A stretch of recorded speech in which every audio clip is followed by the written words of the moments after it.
Kiire. Ameerika Ühendriikide ja Iraani vahel välja kuulutatud 2 nädala pikkune relvarahu on juba sisuliselt surnud sündinud.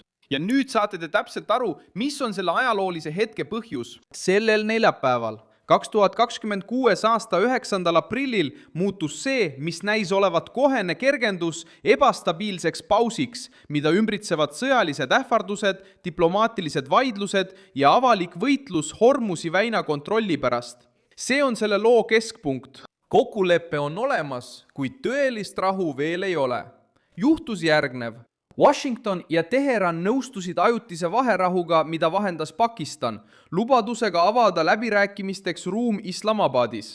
Selle keskmes on Donald Trump, Iraani valitsus, Pakistani vahendajad ning ümberringi Iisrael, Hezbollah ja Pärsia lahe riigid. Kui see ametlikuks tehti, räägiti vaoshoitusest. Kuid kõige ohtlikumaks jääb kriis just planeedi kõige tundlikumas meretees, kust läbib tohutu osa maailma energiast. Kuidas see vaherahu toimib? Paberil peatab see otsesed rünnakud 2 nädalaks. Tegelikult sõltub kõik sellest, mis juhtub Hormuzis ja läbirääkimistel. Selle relvarahu kõige karmim tõde on lihtne. Normaliseerumist ei toimunud. Toimus relvastatud paus. Ameerika Ühendriigid ütlevad, et kokkulepe nõuab avatud ja turvalist väina. Iraan omakorda väidab, et läbipääs jääb nende sõjalise koordineerimise alla. See muudab kõike, sest näitab, et Iraani režiim pole loobunud oma peamisest survevahendist. Selle asemel, et kriis lõpetada, püüab ta muuta vaherahu kontrolli vahendiks. Seetõttu ei kõrvaldanud see teade täielikult ülemaailmset hirmu. Ja on üks plahvatusohtlik detail. Isegi pärast teadet kasvas piirkondlik sõda. Ta jätkas kokkuleppe survestamist. Associated Press teatas, et Iisrael korraldas Beiruti vastu laastavaid rünnakuid tundide jooksul pärast vaherahu, mille tagajärjel hukkus üle 200 inimese. Ehk siis, miks see vaherahu nii palju hirmutab? Sest see ei lõpetanud võitlust kõigil rinnetel. Liibanon on endiselt keemas. Hezbollah on jätkuvalt sõjalises arvestuses ning iga uus rünnak võib habrast tasakaalu mõne tunniga kokku variseda. Ameerika Ühendriikide poolelt oli sõnum otsene ja karm. Trump ütles, et Ameerika laevad, lennukid ja sõjaväelased jäävad Iraani ümber positsioonidele seni, kuni tegelik leping on täielikult täidetud. Ja ta läks veelgi kaugemale. Ta hoiatas, et kui Teheran ebaõnnestub, võivad rünnakud alata uuesti ja veelgi tugevamalt. Kuidas seda tuleks mõista? Täieliku survena.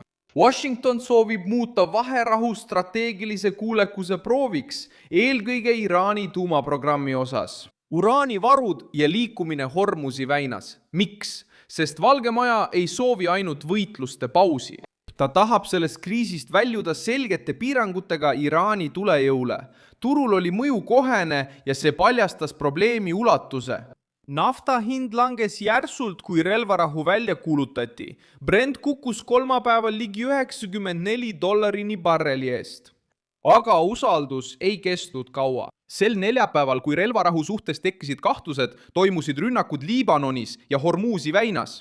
Kehtestati piirangud, tõusis barreli hind taas $97 ja $98 vahemikku. Teine otsustav punkt on see, et meretransport on endiselt kaugel tavapärasest. Reuters teatas, et vaid vähesed laevad suutsid väina ületada. Ja Associated Press tõi esile, et 100 koormatud laevad ootavad läbipääsu. See näitab, kuidas olukord endiselt läbipääsu takistab.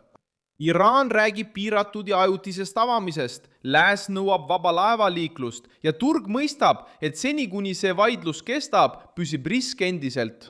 Seega ei ole vaherahu finišijoon, see on diplomaatiline miiniväli. Lõppkokkuvõttes on kõige selgem tõlgendus see. Nii-öelda šokeeriv tõde USA ja Iraani vaherahu kohta ei seisne teadaandes endas, vaid selles, mida see varjab. Leping ei toonud püsivat rahu. See tõi vaid lühikese pausi. Järelevalve all, tingimuslik ja täis ähvardusi. Kes võitis aega, see võitis.